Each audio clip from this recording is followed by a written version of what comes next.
அனைவருக்கும் வணக்கம். நான் உங்கள் ஸ்ரீ லட்சுமி ரமணாஸ் ஜோதிடர் வி சண்முகம், பொத்தனூரிலிருந்து. வாழ்க வளமுடன். இன்றைக்கு இங்கே ஒரு பெண் ஜாதகம் பதிவீடு செய்யப்படுகிறது. இது ஒரு உதாரண ஜாதகம்.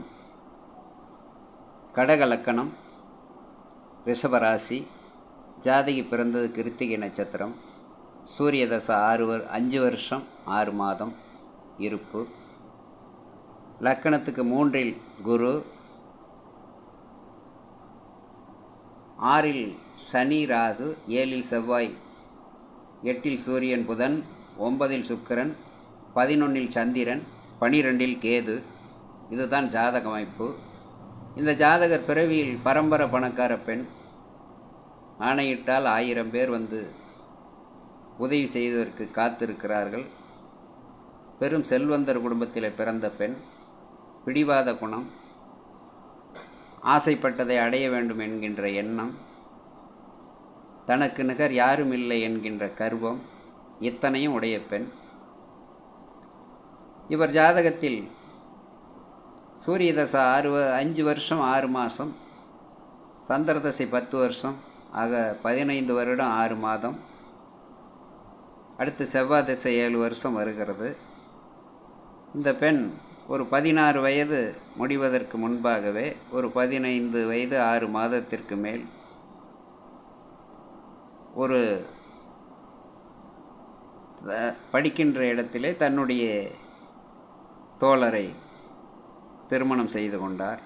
தாய் தந்தையருக்கு சொல்லாமல், தாய் தந்தையரை பேச்சை கேட்காமல் தானே முடிவெடுத்து கொண்டார். தாய் தந்தையர்களும் சரி என்று ஏற்றுக்கொண்டார்கள். ஆனால் இந்த பெண்ணினுடைய வாழ்க்கை அந்த செவ்வாய் தசை தொடங்கிய உடனேயே அந்த முதல் கணவர் இறக்கின்ற ஒரு அவல நிலை ஏற்பட்டது. அதற்கு காரணம் என்ன? அடுத்து ஒரு கணவரை ஒரு 2 ஆண்டுகள் 3 ஆண்டுகள் கழித்து தேர்வு செய்தார். அந்த வாழ்க்கையும் விழலுக்கு இறைத்த நீர் போல், நெல்லுக்கு நெற்பயிருக்கு பாயக்கூடிய தண்ணீர் புல்லுக்கு பாய்ந்தது போல், விழலுக்கு இறைத்த நீர் போல் அந்த வாழ்க்கையும் சுகப்படவில்லை. ஏனோ தானோ என்று போய்கொண்டிருக்கிறது. அதோடு மட்டுமல்லாது, எது எப்படி போனாலும் இந்த பெண்ணுக்கு செல்வ செழிப்புக்கு பஞ்சம் இல்லை, பணங்காசுக்கு பஞ்சம் இல்லை. அதனால் இந்த பெண் தன் இஷ்டப்படி செயல்படுகிறார், நடக்கிறார்.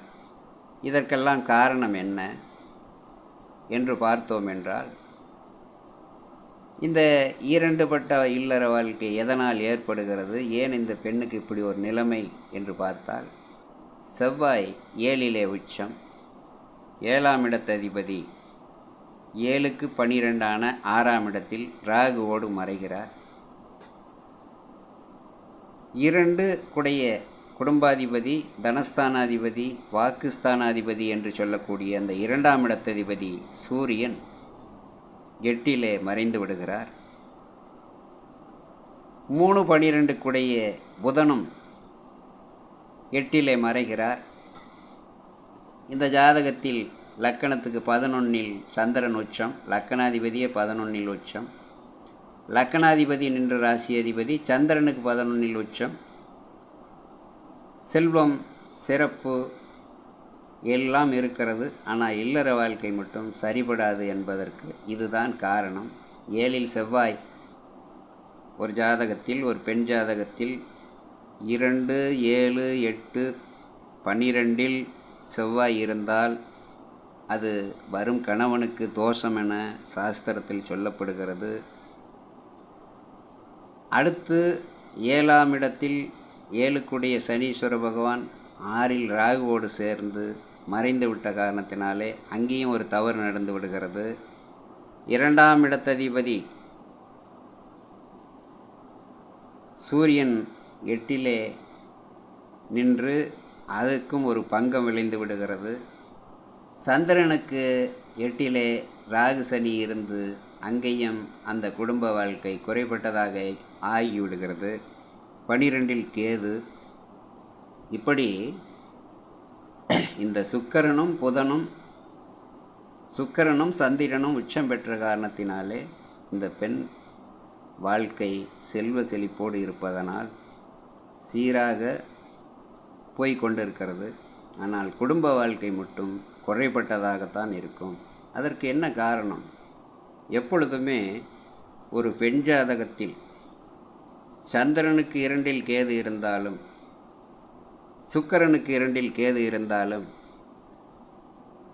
மறுமணம் இல்லை என்கின்ற ஒரு உறுதியை நாம் செய்து கொள்ள வேண்டும். அப்படி மீண்டும் திருமணம் செய்தால் கூட அந்த வாழ்க்கை சிறப்பு தராது என்பது என்னுடைய அனுபவத்தில் நான் கண்ட உண்மை. இது அனைத்து ஜோதிடர்களுக்கும் தெரியும். அனுபவத்தில் நான் கண்ட உண்மை. ஆக திருமணம் ஆனால் கூட ஒன்று அந்த கணவர் மறைந்து விடுவார் அல்லது பிரிந்து விடுவார். இப்படித்தான் இருக்கும். அதற்காகத்தான் இந்த பிள்ளைகளை பெற்ற பெற்றோர்கள், சகோதரிகள், சகோதரர்கள் தங்கள் பிள்ளைகளுக்கு பிறந்து அந்த பருவ வயது எட்டுவதற்கு முன்பே ஒரு ஜோதிடரை அணுகி இதனுடைய கிரக நிலை எப்படி இருக்கிறது, இதுக்கு எப்படியாப்பட்ட வாழ்க்கையெல்லாம் அமையும் என்பதை கேட்டு தெளிவாக தெரிந்து கொள்ளலாம். உங்கள் ஆஸ்தான ஜோதிடரிடத்திலே இந்த காணொளி காணுகின்ற சகோதர சகோதரிகள் கேட்டீர்கள் அவர் சொல்லிவிடுவார். ஆனால் அதை நீங்கள் செவி கொடுத்து கேட்க வேண்டும், நெஞ்சில் பதிய வைத்து கொள்ள வேண்டும். அது கிடக்குது அப்படின்னு சொல்லிட்டு போயிட்டீங்கன்னா இப்படித்தான் கோடீஸ்வரனாக இருந்தாலும் கோமனாண்டியாக இருந்தாலும் இந்த இரண்டுபட்ட வாழ்க்கை தான் அமையும் என்பதற்கு இது ஒரு உதாரணம். இன்றைக்கும் கிராமப்புறங்களிலெல்லாம் ஜோதிடம் பார்க்காமல் எதையும் செய்வதில்லை.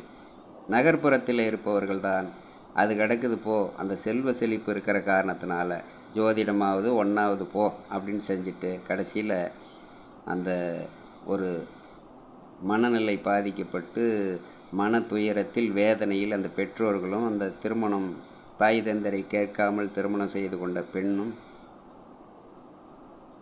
சிரமப்படுகிறார்கள். இது போன்ற நிலைகளெல்லாம் இனி வராமல் இருக்க சாஸ்திரத்தில் எவ்வளோ வழிவகையெல்லாம் சொல்லப்பட்டிருக்கிறது. அவைகளெல்லாம் அறிந்து தெரிந்து கொண்டு செயல்படும்படி உங்களை வேண்டி விரும்பி கேட்டுக்கொள்கிறேன். நன்றி, வணக்கம். மீண்டும் ஒரு காணொளியில் சந்திப்போம்.